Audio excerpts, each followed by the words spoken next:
Hello, Boozy Crew. Welcome to our video of continuing our 21 ways to read a tarot card. This week, we're going to be talking about mode, suit, and element of the cards, which is interesting. I was teaching a beginner's class last night, so we were talking about the different suits. And it's always a good reminder to go back to the very basics. What do the suits represent? And starting from that foundation. So, of course, we know that wands are fiery energy, right? They're motivation, drive, passion. Swords are the thinking mind and communication and worries and anxieties. Pentacles, that earthbound energy, anything physical, tangible, your health, your body, work, money, anything like that. And cups are emotions, relationships, joy, happiness.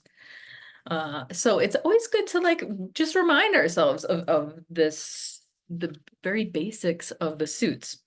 So I'm going to read, this was, I thought, very helpful what she was saying here. I'm just going to read this. Each of the four modes in the deck has its own task in describing a situation and reading. Knowing these tasks helps you understand how to interpret a card. No mode is more important than the other. Each emphasizes different kinds of experience. Court cards. Court cards answer the question who. They show what personality is involved in a situation. They can also signify the style of action or social role being played. Based on rank, you can determine if the person is acting youthfully or naively or being mature and in charge. Court cards can have additional meanings such as message or journey or the end of something. So I really like that. I always say, sorry, I don't know what is up with him today. Anyway, court cards. I love seeing court cards in a reading because they talk about the action, right? They tell us, like, should you charge into something and take control, or should you hang back a little bit? Are you in a place where you should nurture something, or are you at the top of your game now and you should just lean into your expertise?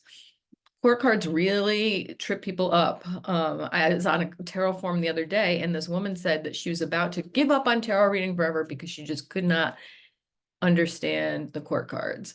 And I think once you get a relationship going with them, you will really see the value in them. Okay, now we have the minor arcana, cards 2 through 10. The number cards each question what? They describe the situation and events that the who is in. They tell you what is going on and what the who is dealing with. That's a mouthful. They also may describe terrestrial phenomena and effects. That's interesting. That's an interesting way to put that.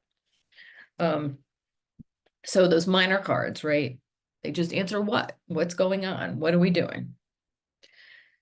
The major arcana. The major arcana answer the question why. They describe the lesson you need to learn in this situation and the archetypical energies being expressed.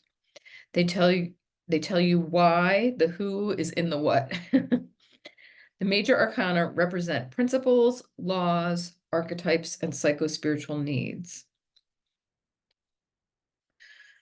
They're also known as celestial causes. For example, the Empress and the Queen of Wands might both refer to a visit from your mother, but the Queen of Wands might describe her style of behavior or personality attitude, while the Empress may suggest an entire relationship to mothering.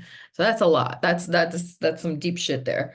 But that just shows you the different layers, right? So, and then aces. Aces could be included with the number cards, but they fill their own particular function, answering the question, where? Aces show the element, realm, or sphere where the situation has the most potential, especially for producing something new. I like that. She says the 19th century French magus, Eliphas Levi, in Transcendental Magic, explained the significance of the aces as follows. The ace of coins, or pentacles, is the soul of the world. The ace of swords is militant intelligence. The ace of cups is loving intelligence. The ace of wands is creative intelligence. They are further the principle of motion, progress, fecundity, and power. So, an interesting way of looking at the different categories of the cards.